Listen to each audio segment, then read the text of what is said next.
Alhamdulillah, wassalatu wassalamu ala rasulillah wa ala alihi wa sahaba. Ala sabat kal fitna. As-tu été gagné par la tentation? قال الصحابي الجليل حذيفة بن اليمان رضي الله عنه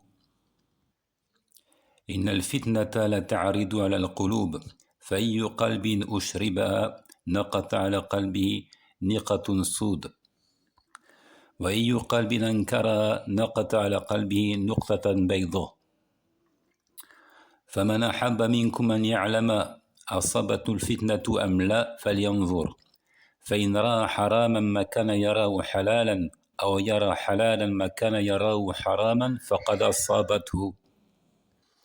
Le noble compagnon Hudhayfa ibn al-Yaman, qu'Allah soit satisfait de lui, a dit: La tentation se présente au cœur.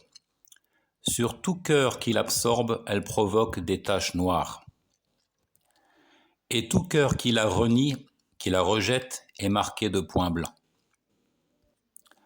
Que celui des vôtres qui veut savoir si oui ou non la tentation l'a touché, regarde donc.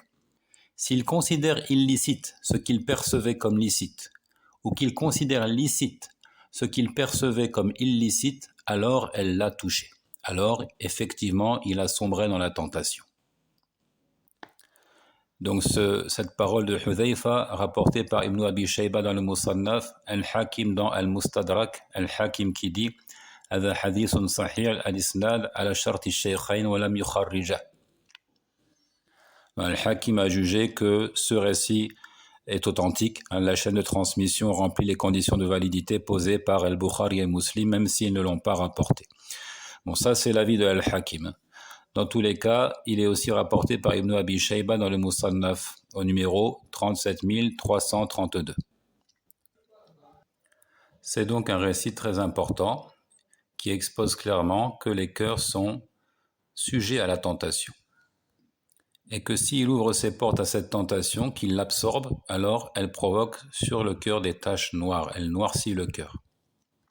Tandis qu'avec l'attitude contraire, en la rejetant, en la reniant, en la désavouant, alors le cœur s'éclaircit et il devient de plus en plus brillant, de plus en plus lumineux et aussi de plus en plus clairvoyant. Donc une parole similaire a été transmise du prophète alayhi salatu wassalam et vous la retrouverez dans l'interprétation du verset de la sourate Al-Mutaffifin, les fraudeurs, au verset 14. Kalla innahuma rabbihim yawma idhin la mahjubun. Kalla bal rana ala qulubihim ma kanu yaksibun. Kalla innahuma rabbihim yawma idhin la mahjubun. Pas du tout, mais ce qu'ils ont accompli couvre leur cœur. Couvre leur cœur. Qu'ils prennent garde donc, en vérité ce jour-là un voile les empêchera de voir leur Seigneur.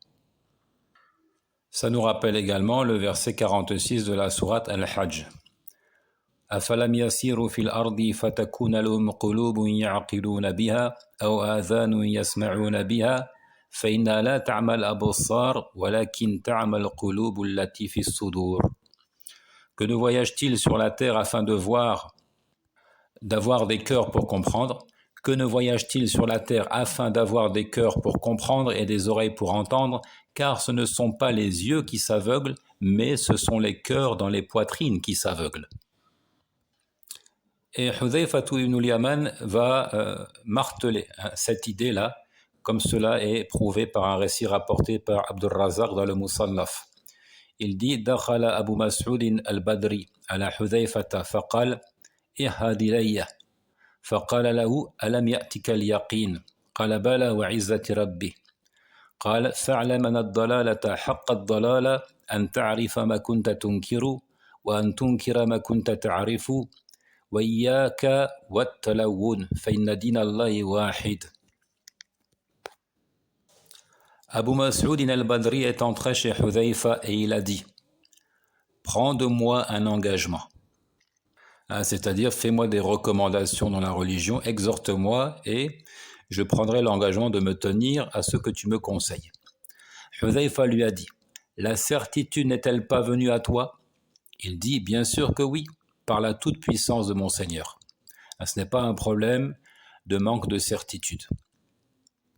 Je ne suis point dans le doute.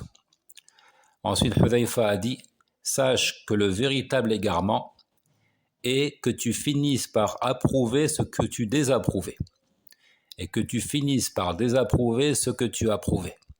Donc c'est la même idée que ce qui a été évoqué plus haut. Comme il l'a dit ici, s'il considère illicite ce qu'il percevait comme licite, ou bien licite ce qu'il percevait illicite, alors la tentation l'a touché. Alors son cœur est affecté. Puis il dit, je te mets en garde contre at-talawun. At-talawun, le fait de retourner sa veste, ou encore d'avoir un double visage, d'être versatile, de changer d'idée sans cesse. Car la religion d'Allah, dit-il, est unique. Il n'y a qu'une seule et même religion, celle d'Allah, qui est authentique. Donc il n'y a pas lieu de sans cesse changer d'opinion. Ce qui est illicite est clairement établi. Ce qui est licite est clairement établi. Comme il l'a dit, alayhi salam, Inna al-harama bayyinun wal halalu bayyinun.